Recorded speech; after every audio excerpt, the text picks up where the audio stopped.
Alferik Junior, anak om dan tante masih ada. Suasana makan malam keluarga Alferik yang biasanya penuh tata krama mendadak berubah menjadi panggung drama saat Axel melemparkan sebuah kabar. Om Daniel mendekam di penjara. Reaksi Ares dan Cassandra adalah definisi kaget yang murni. Ares yang selama ini sangat totalitas berakting sebagai Alferik gen terbodoh demi menutupin misinya mencari bukti kejahatan sang mama tiri sampai nyaris keluar dari karakter. Berita soal kakaknya benar-benar sebuah plot twist yang gak ada dalam daftar penyelidikannya. Sementara itu, Cassandra yang insting detektifnya memang selalu mencium bau busuk dari sang mertua tetap aja shock banget karena nggak menyangka level kejahatan Dominic sejauh ini. Tanpa basa-basi, Cassandra langsung mengaktifkan mode kepala pengacara keluarga dan menegaskan akan mengurus pembebasan Daniel secepatnya.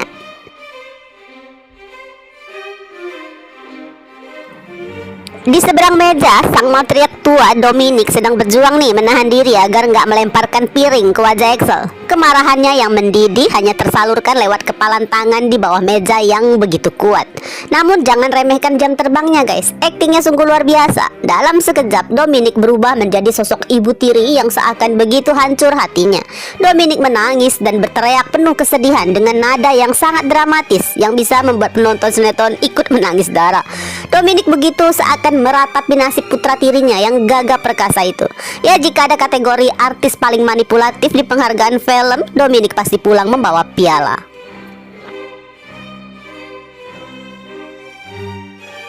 Di tengah badai penuh drama itu, Dominic sebenarnya sedikit lega karena Axel ternyata masih punya akal sehat untuk nggak membongkar semuanya.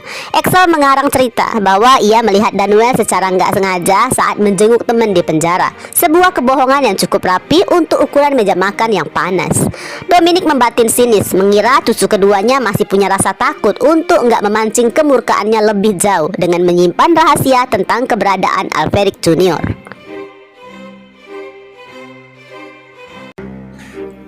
Pastinya Dominic nggak ingin ya memperpanjang drama yang mulai melelahkannya. Dominic pun mendadak melakukan gerakan pamungkas. Tubuh tuanya seakan begitu mendadak lemas dan hampir terjatuh dengan sangat estetiknya. Melihat pertunjukan penutup itu, Ares pun cepat tanggap, langsung menyarankan agar Matthew memapa si Oma kembali ke kamar. Sebelum Dominic memutuskan untuk pingsan beneran ya, karena capek berakting. Seperginya Matthew dan Oma Dominic, meja makan itu mendadak berubah menjadi zona hening yang mencekam. Baik Ares, Cassandra, dan Axel mendadak jadi atlet bisu. Mereka sadar betul bahwa pelayan di rumah keluarga Alferik bukan sekedar pengantar piring, melainkan mereka adalah CCTV bernyawa yang telinganya lebih tajam dari radar militer. Tanpa satu kata pun, ketiganya bangkit dan meninggalkan sisa makanan dengan gaya ya seolah-olah baru aja kalah taruhan. Mereka berjalan beriringan menuju kamar masing-masing, hanya berani berkomunikasi lewat tatapan mata yang kalau diterjemahkan artinya kita bahas ini nanti di tempat yang nggak punya telinga.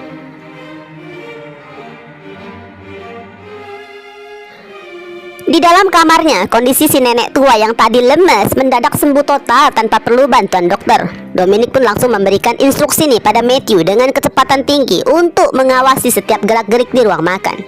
Masih dengan emosi yang bisa digunakan untuk mendidihkan air, Dominic menelpon Valerian yang baru aja selesai rapat bisnis dengan Jordan. Perintahnya singkat, padat, dan sangat horor. Pulang sekarang. Mendengar suara ibunya yang seperti udah siap menelan orang, Valerian langsung menelpon Matthew. Begitu tahu Axel baru aja meledakkan rahasia tentang Daniel, Valerian merasa dunianya sedang dipasang bom waktu yang kabelnya udah tinggal 1 cm lagi siap meledak.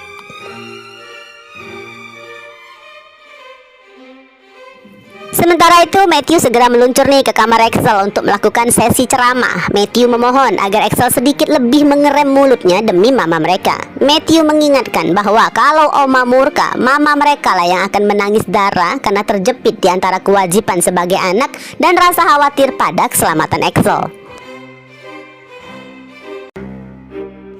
Namun Axel selalu dalam mode pahlawan kebenaran yang gak bisa diganggu-gugat. Bagi Axel, penderitaan Tante Cass yang merindukan putranya jauh lebih mendesak daripada urusan keserakahan keluarga Cassarius.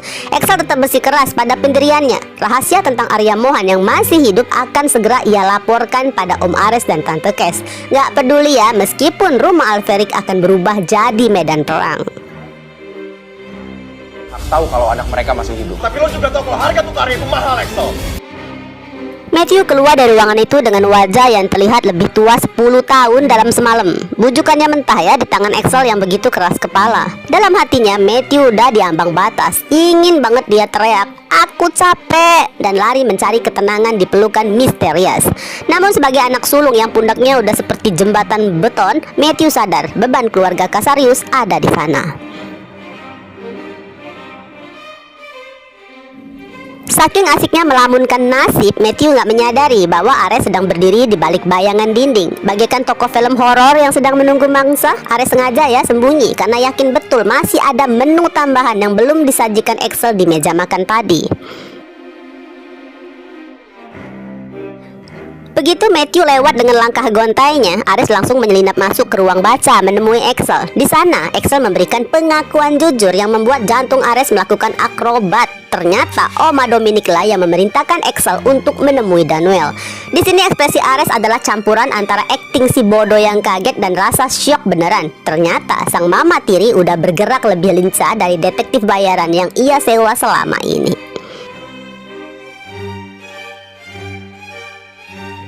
Selain itu, Axel yakin dirinya memegang kartu as yang bisa membuat rumah Alferic runtuh seketika. Dengan nada yang sangat serius, Axel meminta Om Ares yang memberitahukan hal ini kepada Cassandra agar sang tante enggak mengambil tindakan gegabah yang bisa merusak segalanya.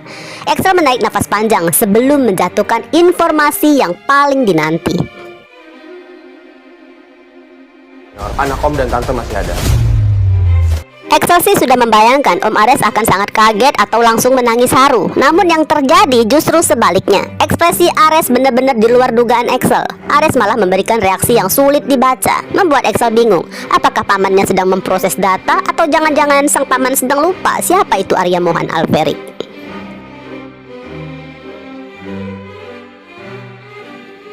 Namun Axel yang cerdas segera ya menyadari sesuatu. Ekspresi datar Om Ares bukanlah tanda nggak peduli, melainkan tanda bahwa sang paman sudah mencuri start. Bener aja, Ares akhirnya mengakui guys bahwa sudah tahu tentang keberadaan Arya Mohan selama ini. Dan tanpa perlu memberitahukan detail lainnya, Ares mengingatkan sebaiknya Cassandra memang jangan sampai tahu dulu. Ares sadar betul jika istrinya yang impulsif itu tahu, pasti Cassandra akan langsung menyerbu lokasi dengan pasukan lengkap, yang ujung-ujungnya hanya akan membuat Dominic menyetel mode full waspada dan menghancurkan rencana besar Ares yang sudah disusun lebih rapi selama ini.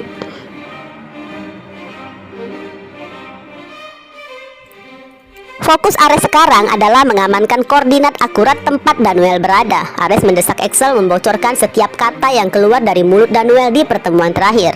Namun, ada kecemasan yang menghantui Ares di malam itu. Sebuah trauma lama yang sering terulang. Dulu ya, setiap kali mereka mendapatkan petunjuk tentang Arya Mohan di sebuah panti asuhan, besoknya tempat itu pasti mendadak kena musibah atau ada insiden aneh yang membuat jejak putranya hilang tertiup angin. Ares merasa malam ini suasananya sangat mirip. Sunyi yang terlalu tenang sebelum badai besar datang menghapus sejarah. Kekhawatiran Ares seperti kita tahu ya bukan sekedar paranoid. Di kamarnya Dominic sudah menyiapkan skenario sulap yang kejam. Dominic langsung memerintahkan pada Reno untuk memicu keributan di penjara agar Reno dan Daniel mendapatkan sanksi pemindahan paksa dari penjara itu. Agar makin sempurna, Dominic akan segera menghubungi Mr. F, sang pembersih jejak digital, untuk menghapus nama Daniel dan Reno dari sistem penjara itu, seolah-olah mereka berdua nggak pernah ada di sana. Dan bagian paling jahatnya, Dominic akan berencana menyerang balik Axel. Dominic akan menuduh cucunya itu hanya berhalusinasi akibat efek samping obat penenang dosis tinggi yang dulu pernah diberikan padanya. Seolah-olah otak Axel masih error karena tidur terlalu lama.